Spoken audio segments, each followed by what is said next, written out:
마가복음 5장 34절로 43절까지의 말씀을 저와 여러분이 번갈아가며 교독하겠습니다. 제가 먼저 읽겠습니다. 예수께서 이르시되 딸아 내 믿음이 너를 구원하였으니 평안히 가라 내 병에서 놓여 건강할지어다.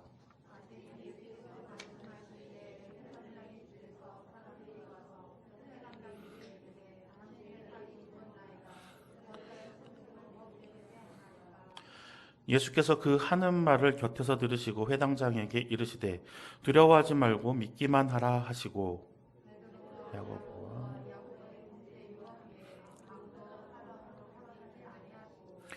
회당장의 집에 함께 가사 떠드는 것과 사람들이 울며 심히 통곡함을 보시고 너희가 어찌하여 떠드냐. 그들이 비웃더라. 예수께서 그들을 다 보내신 후에 아이의 부모와 또 자기와 함께한 자들을 데리시고 아이 있는 곳에 들어가사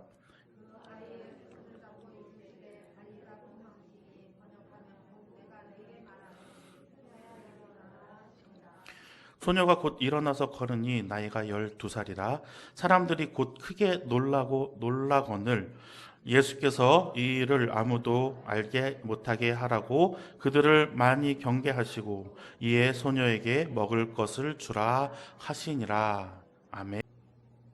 아까도 기도 때도 말씀드렸지만 지금 인제 130명이 넘는 환자가 생겼다고 합니다. 뭐 그렇게 증상이 크지는 않고 중증은 이렇게 많지는 않지만 이게 환자 수를 이렇게 바라보면은 덜컥덜컥 겁이 나는 거는 사실입니다.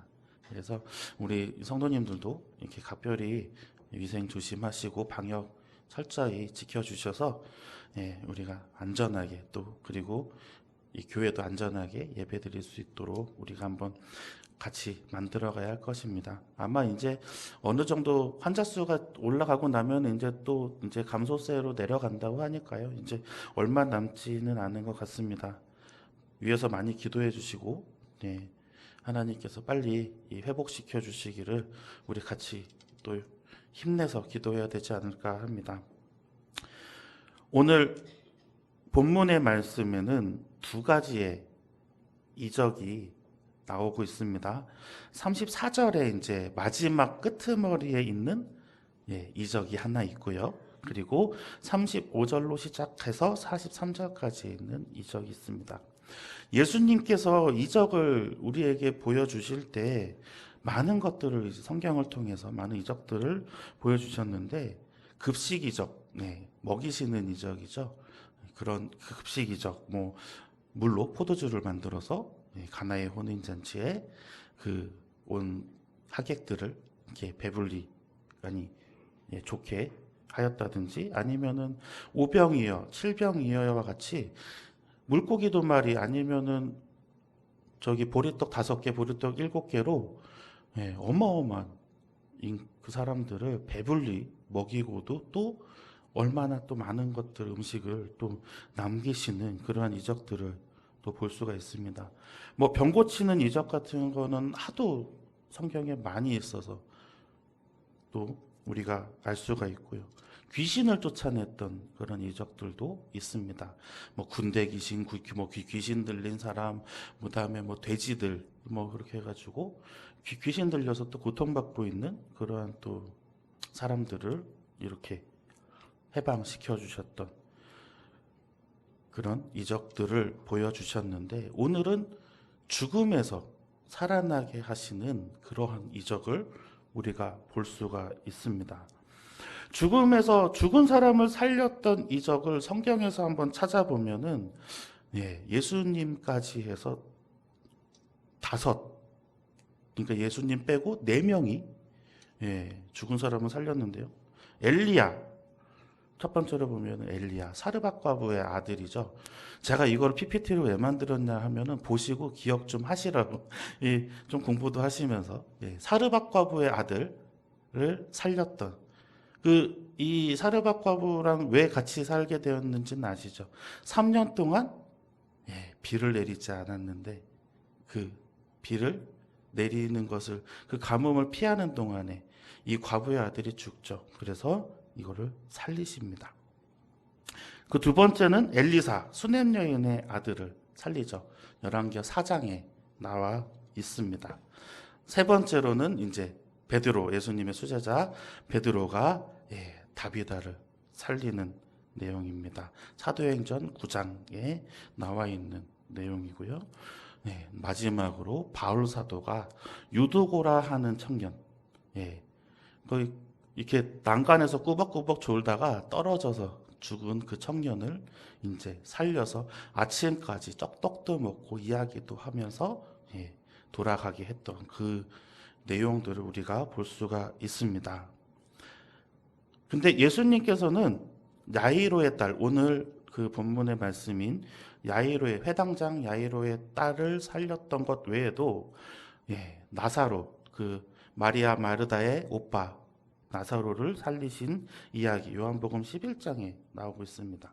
그리고 나인성 과부의 아들 누가복음 7장에 나와 있는 이 내용들처럼 예수님께서는 이 세 명을 죽음의 자리에서 다시 생명으로 옮기시는 그러한 것을 볼 수가 있습니다. 이 중에서 오늘은 야이로의 딸을 살리신 이야기를 주로 본문에서 다루고 있습니다. 예수께서 이제 길을 가시는 중에 보통은 이제 예루살렘을 향해서 이제 예수님은 계속 이제 옮기시고 계셨는데요. 회당장 이 야이로가 찾아와서 예수님께 애원을 합니다. 우리 딸이 지금 죽게 되었습니다. 라면서 이제 병을 고쳐달라고, 처음에는 병을 고쳐주세요라고 예수님께 찾아갔겠죠. 그러면서 예수님께서는 이 회당장의 말을 들으시고 발을 그쪽으로 옮기십니다. 그 옮기시는 중에 혈류병으로 앓고 있는 여인이 있었어요. 평생 그 혈류병으로 인하여서 고통받고 있다가 예수님이 지나가신다는 소문을 듣고 예수님께 내 병을 좀 고쳐주십시오라고 하려고 했는데 인파가 너무 많아서 예수님 앞에 설 수가 없었죠. 그래서 어떻게 했습니까? 우리가 다 아는 대로 옷자락을 만지죠.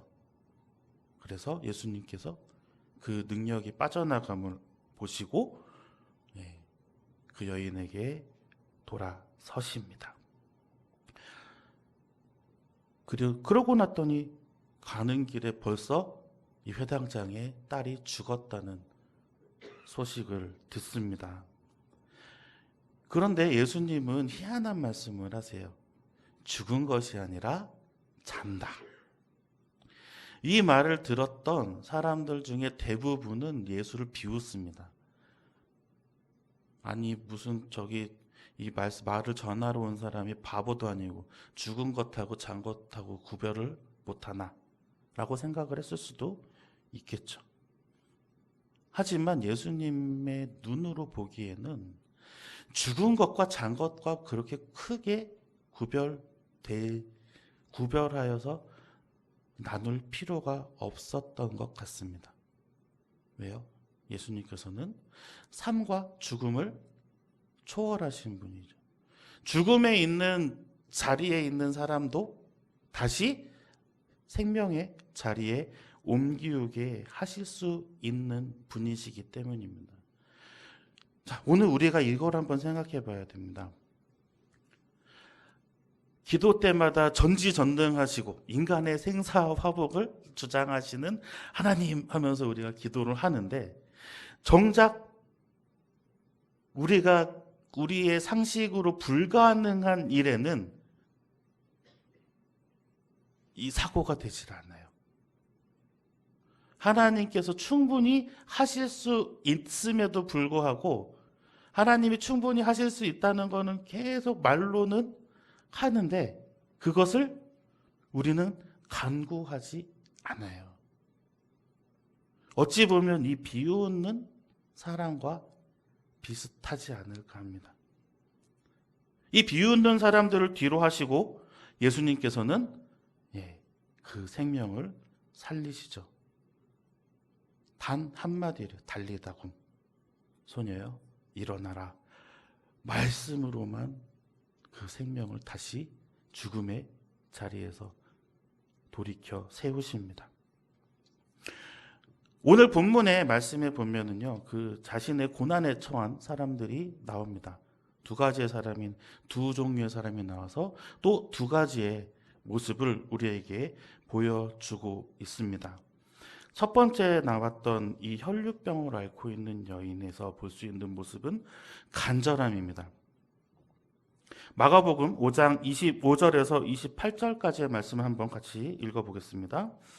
12해를 혈루증으로 알아온 한 여자가 있어 많은 의사에게 많은 괴로움을 받았고 가진 것도 다 허비하였으되 아무 효험이 없고 도리어 중하여졌던 자에 예수의 소문을 듣고 무리 가운데에 끼어 뒤로 와서 그의 옷에 손을 대니 이는 내가 그의 옷에만 손을 대어도 구원을 받으리라 생각함일러라. 아멘.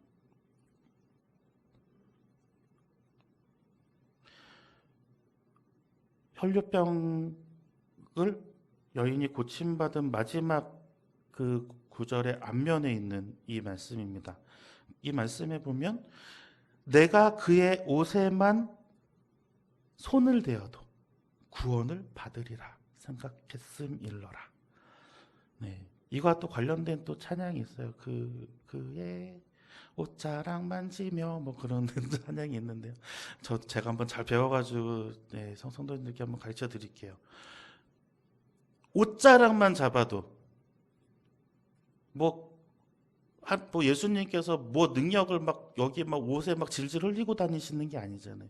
이 믿음 하나, 그리고 옷자락만 잡았으면 내가 날 수 있겠다. 옷자락만 잡았어도 잡아도 내가 날 수 있겠다. 자신이 가지고 있는 그 질병에 대한 고통이 너무나도 심했기에 그 간절함이 보여졌던 거죠. 주위의 시선들도 있을 겁니다. 그리고 막 따가운 눈총도 있을 거예요. 막 저렇게 나와가지고 왜 남자의 막 옷을 저렇게 만지나 하는 사람들도 있겠죠. 그런데 그것보다 자신의 병이 낫겠다는 그러한 간절함이 더 컸으리라 생각됩니다.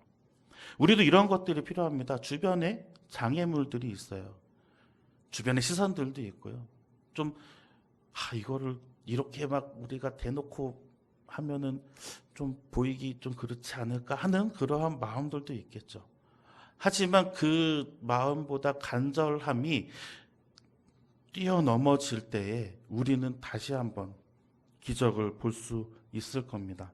이전에도 말씀드렸던 바디메오의 사건이 있죠. 마가복음 10장 48절의 말씀을 우리 한번 같이 읽어보겠습니다. 많은 사람이 꾸짖어 잠잠하라 하되 그가 더욱 크게 소리 질러 이르되 다윗의 자손이여 나를 불쌍히 여기소서 하는지라. 아멘.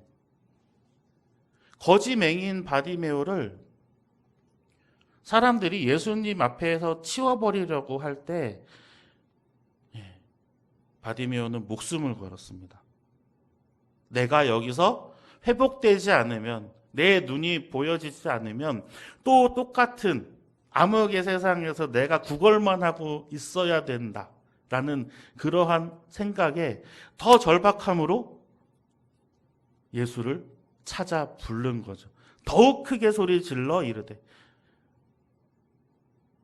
세상이 떠나가라, 내 목청이 찢어져라 예수를 불렀던 겁니다. 또 한 명을 찾아보겠습니다. 삭개오거든요. 누가복음 19장 8절의 말씀입니다. 한번 같이 읽겠습니다. 삭개오가 서서 주께 여짜오되 주여 보시옵소서 내 소유의 절반을 가난한 자들에게 주겠사오며 만일 누구의 것을 속여 빼앗은 일이 있으면 네 갑절이나 갚겠나이다. 아멘. 뽕나무에 올라간 삭개오를 예수님께서 보시고 내가 너희 집에 유하여야겠다 예수님께서 말씀하셨는데 주변의 사람들이 저 세리의 집에, 저 죄인의 집에 간다고 하면서 눈에 레이저를 막 쐈죠. 그 뒤에서 술렁술렁거리고 또 뒤에서 그를 욕하고 정죄하는 일이 벌어졌습니다.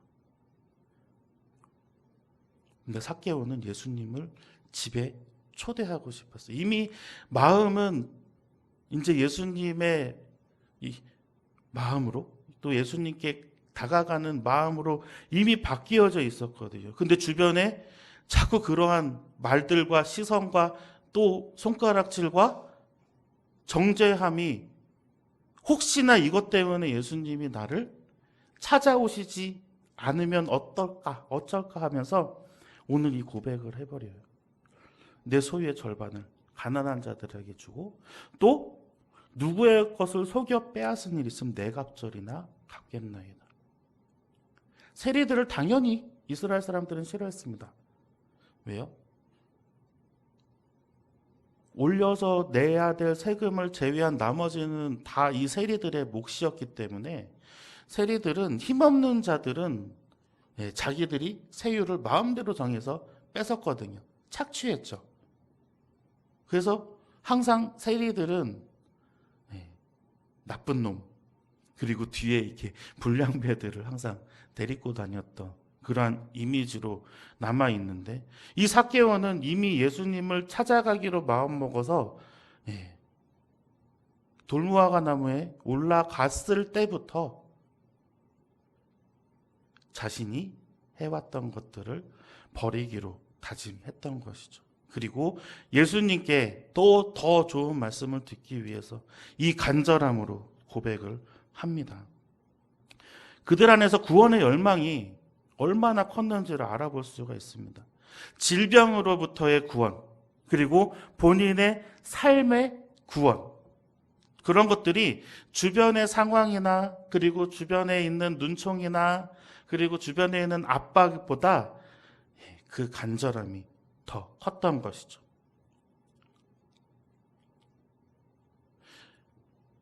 삶 가운데서 간절함으로 하나님의 일하심을 경험하시는 우리 원통교 성도님들 되시기를 바랍니다. 두 번째는 신뢰입니다. 신뢰. 하나님을 믿는 신뢰함. 하나님의 아들임을, 예수 그리스도가 하나님의 아들임을 믿고 있는 사람들에게는 죽음조차도 두려울 것이 없는 것이 맞습니다. 왜요? 이스라엘 백성들은 예수가 오시기 전까지 메시아를 기다렸어요. 메시아를 보내준다고 하나님께서 약속하셨던 것은 정말 숱한 선지자들을 통해서 하나님께서 말씀하셨기 때문에 메시아를 기다립니다. 메시아가 오시면은 우리가 구원받고 해방받고 다시 하나님의 백성이 될 것으로 철저하게 믿고 있습니다. 그러면 예수가 메시아라는 확신이 들었던 사람들은 이제 뭐 죽음이 뭐가 두렵겠습니까? 하나님 나라의 백성이 됐는데, 우리가 다시 하나님의 주권을 받은 사람들이 됐는, 하나님이 인치심을 하신 그러한 하나님께서 인정하신 백성이 되었거든요. 그런데 참 희한하게도 예수님이 살아계실 때 그러한 확신이 들었던 사람들은 별로 없어요. 예수님이 돌아가시고 난 이후에 이 제자들이 사도로서의 역할을 정말 잘 감당하고, 또 바울조차도, 하지만 예수님이 살아계셨을 때는 예수님의 제자들조차도 하나님의 아들이시니이다 했던 베드로조차도 확신이 없었던 것 같습니다. 참 그게 희한합니다. 하지만 예수님께서 이렇게 치유하시고 죽은 자를 살려주시고 또 보여주셨던 이 몇몇 사람들 속에, 그리고 고쳐주시리라 믿고 있었던 그 사람들의 마음 속에는 이러한 믿음을 볼 수가 있죠. 오늘 말씀에도 예수님께서 회당장에게 이러한 말씀을 하십니다. 마가복음 5장 36절의 말씀을 우리가 한번 읽어보겠습니다. 예수께서 그 하는 말을 곁에서 들으시고 회당장에게 이르시되 두려워하지 말고 믿기만 하라 하시고. 아멘. 두려워하지 말고 믿기만 하라. 얼마나 멋있는 말입니까? 가만히 있어, 내가 다 해줄게. 예수님 딱 그러신 거죠. 겁먹지 말고 가만히 있어. 내가 다 해줄게.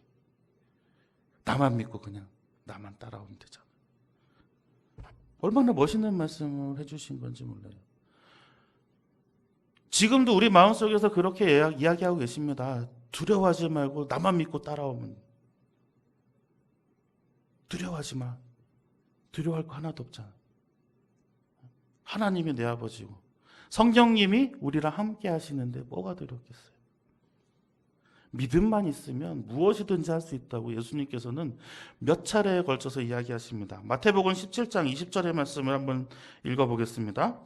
이르시되 너희의 믿음이 작은 까닭이니라. 진실로 너희에게 이르노니 만일 너희에게 믿음이 겨자씨 한 알만큼만 있어도 이 산을 명하여 여기서 저기로 옮겨지라 하면 옮겨질 것이요 또 너희가 못할 것이 없으리라. 아멘. 네. 겨자씨 진짜 조그만 거 아시죠? 네. 정말 이 손톱의 10분의 1도 안 되는 그 씨앗 하나만한 믿음만 있어도 네, 산을 여기서 저기로 옮기오라면 옮기어질 것이다 라고 이야기했습니다. 못할 것이 없으리라. 인간의 생각으로 할 수 있는 것, 할 수 없는 것을 우리는 갈라놓고 있지만 우리의 신앙으로 다시 한번 믿음이 성장할 때 그리고 그 믿음이라는 것이 깨달음이 올 때에 정말 이것들이 모든 것이 하나님의 역사였구나, 하나님께서 해주셨구나 하는 것을 깨달아 알 거예요. 모든 것이 다 기적이었구나. 뭐 산을 그냥 내가 믿음 생겼으니까 옮겨져라 이렇게 하는 게 아니고요. 지금까지 우리가 살아온 삶들이 다 기적이었구나라는 것을 고백하게 될 겁니다.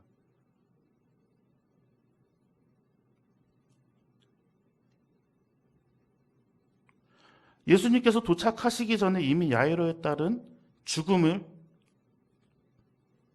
자리에 있었습니다. 하지만 예수님께서는 죽은 것이 아니라 잔다라고 이야기를 하셔요. 오늘 말씀 39절에서 40절 상반절을 우리 같이 한번 읽어보겠습니다. 들어가서 그들에게 이르시되 너희가 어찌하여 떠들며 우느냐? 이 아이가 죽은 것이 아니라 잔다 하시니 그들이 비웃더라. 아멘. 아까도 말씀드렸죠. 죽음의 경계는 우리가 생각하는 죽음의 경계와 하나님께서, 예수님께서 생각하시는 죽음의 경계는 다릅니다. 그래서 예수님께서는 죽지 않고 잔다라고 이야기를 하셨죠. 예수님께서 다시 생명의 자리로 돌리우실 생각이시기 때문에, 돌리우실 계획이시기 때문에 죽은 것이 아니고 잔다라고 이야기를 하신 거고, 아무것도 모르는 우리는 죽었다라고 이야기를 하는 거죠.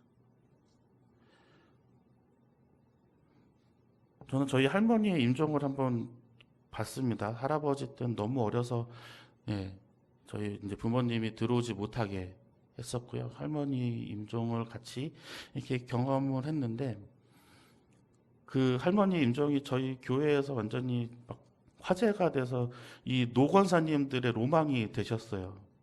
가장 좋아하시는 찬송, 이렇게 찬송을 계속 이제 목사님이 오셔서 예배를 간단히 드리시고 이제 찬송가를 계속 불러주시는데 한 3곡, 4곡 부르시다가 할머니께서 제일 좋아하시는 찬송가를 태산을 넘어 홍곡에 가도 이 찬양을 부르는데 그 찬양이 다 끝나시면서 돌아가셨어요. 근데 정말 주무시는 것 같더라고요. 정말 주무시는 것 같아요. 나중에는 저희가 분간을 못 해가지고 돌아가셨는지 안 돌아가셨는지 잘 모르니까 목사님께서 이렇게 등에 이렇게 손을 이렇게 넣어보시더라고요. 근데 이제 척추가 이렇게 땅으로 팍 꺼지셨다 그래요. 그러면 이제 돌아가셨다고. 이제 여기에 받쳐주는 힘이 이제 없어지신 거죠. 요즘 이제는 가셨다 이렇게 말씀을 하셨는데, 그때는 정말 이제 몰랐지만 지금 참 그렇게 보면은 너무 행복하게 돌아가시잖아요. 하나님이 참, 하나님 나라를 딱 바라보면서 너무 행복하게. 예. 너무 아프셨거든요. 돌아가시기 한 2주 전에 너무 아프셔서 막 이대로 내가 죽겠다 죽겠다 하셨는데, 그 이후부터는 고통도 없으시고, 예. 그냥 이렇게 이렇게 천정만 이렇게 보시다가, 예. 그 찬양을 기다리셨던 것 같아요. 좋아하시는 찬양 기다리면서 이렇게 돌아가시는 모습을 바라보면, 그러면 저 참 주무시는 것 같구나라는 생각을 해봅니다. 그거는 좀 다른 이야기이긴 하지만, 예수님의 입장에서 봤을 때 만약에 예수님이 지금 이때 우리 집으로 오시고 계셨다 하면 우리 할머니에게도 죽은 것이 아니라 잔다라고 이야기하실 수 있겠죠. 근데 우리는 이미 사람들이 죽었어요. 막 119 소방서 아저씨 와가지고 사망 확인했습니다. 근데 저거 막 이야기 다 했는데도 아마 여기에도 그러한 작업들을 다 했겠죠. 이제 장례에 관한 일정을 어떻게 할까 논의를 이제 아버지가 오면은 나누어야 하는데, 예수라는 사람이 썩 들어와가지고 안 죽었고 잔다라고 얘기하니까 그들이 비웃죠. 우리가 처음에 얘기하는 하나님의 아들임을 그들은 몰랐던 겁니다. 그러한 신뢰가 없었죠. 그러한 믿음이 없었던 거죠. 그 비웃음을 뒤로 하고서 예수님께서는 야이로의 딸을 죽음에서 다시 생명으로 옮기우십니다. 우리의 문제들이 있어요. 우리가 가지고 있는 커다란 문제들, 또 고통들, 또 그리고 하나님께 계속 내어놓고 간구하는 것들이 있어요. 근데 우리가 한번 생각해 봐야 합니다. 하나님의 아들이심을 전적으로 우리가 믿으면서 그것을 내어놓고 간구를 하는지, 아니면 뒤에서 비웃고 있는 사람들처럼 방관하며 혹여나 이것이 그냥 해결되면은 그래 좋겠지라고 생각하시는지. 첫 번째 말씀드렸던 그 간절함이 있어야 하고요. 그리고 우리가 전적으로 하나님과 그 하나님의 아들 예수님 그리고 성령님, 이분들이면 안 되는 것이 없다는 것을 우리가 믿어야 합니다. 그리고 안 되는 것이 없이 우리가 지금 살아오고 있음을 우리가 바라보면서 그것을 증거로 삼아야 합니다. 사순절을 지나고 있습니다. 예수님께서 이 땅에 오셨던 것, 죄악된 인간들을 그냥 심판하실 수도 있습니다. 너무나도 타락하고 너무나도 이제는 더러워져서 다시 쓸 수 없을 지경에 이르도록 우리가 죄에 너무나 찌들어져 있었는데 얼마나 사랑하시길래, 우리를 얼마나 사랑하시고 얼마나 우리를 아끼시길래 하나님의 자리, 우리가 감히 상상할 수도 없는 절대자의 자리, 창조주의 자리, 조물주의 자리에서 정말 진짜 본인이 볼 때 너무나도 죄악되고 더러운 인간의 모습으로 내려오셨어요. 그러면서 이 어리석은 사람들을 깨우치게 하시기 위해서 몸소 실천해서 보여주시고, 또 비유로도 말씀해 주시고, 또 그것도 안 되니까 이적으로도 보여주십니다. 그런데도 우리는 뒤에서 비웃고 또 예수를 십자가에 못 박습니다. 아직도 유대교 사람들은 메시아를 기다려요. 아직도. 왜요? 예수 그리스도를 하나님의 아들이라고 인정하면은 유대교 사람들은 자기가 신의 아들을 못 박은 완전히 대역죄인이 되어버리거든요. 인정하지 않습니다. 근데 우리도 스스로 예수를 부인하고 예수를 못 박습니다. 그리고 우리는 아니라고 마음속으로 외쳐요. 아니에요. 예수님, 내가 예수님 얼마나 사랑하는데. 하나님, 내가 하나님 얼마나 사랑하는데. 내가 얼마나 하나님 기도도 잘하고요. 헌금도 잘하고요. 교회에서 봉사도 잘하지 않습니까? 우리가 죄 지었던 거는 쏙 빼놓고요. 우리는 그렇게 살면 안 됩니다. 우리는 하루하루를 바라보면서, 하루하루를 돌아보면서, 하루하루 숨쉬는 순간마다 우리는 죄를 짓고 살 수밖에 없는 것을 고백해야 돼요. 그러면서 완전한 주권자이신 하나님께서 모든 것을 다 돌릴 수 있음을 우리가 인정해야 됩니다. 그럴 때에 우리가 살아온 날들과 앞으로 살아갈 날들이 예수님께서 보여주시는 이 이적들로 가득 차 있다는 것을 우리가 깨달아 알 수 있어요. 우리의 무엇이 있어야 돼요? 간절함이 있어야 돼요. 믿음이 있어야 합니다. 오늘 이 말씀을 마음에 새기시면서 정말 우리 안에 간절함으로, 그리고 또 회복시켜 주시고 다시 한번 살리시는 예수님을 믿음으로 고백하시는 원통교회 성도님들 되시기를 간절히 소망합니다.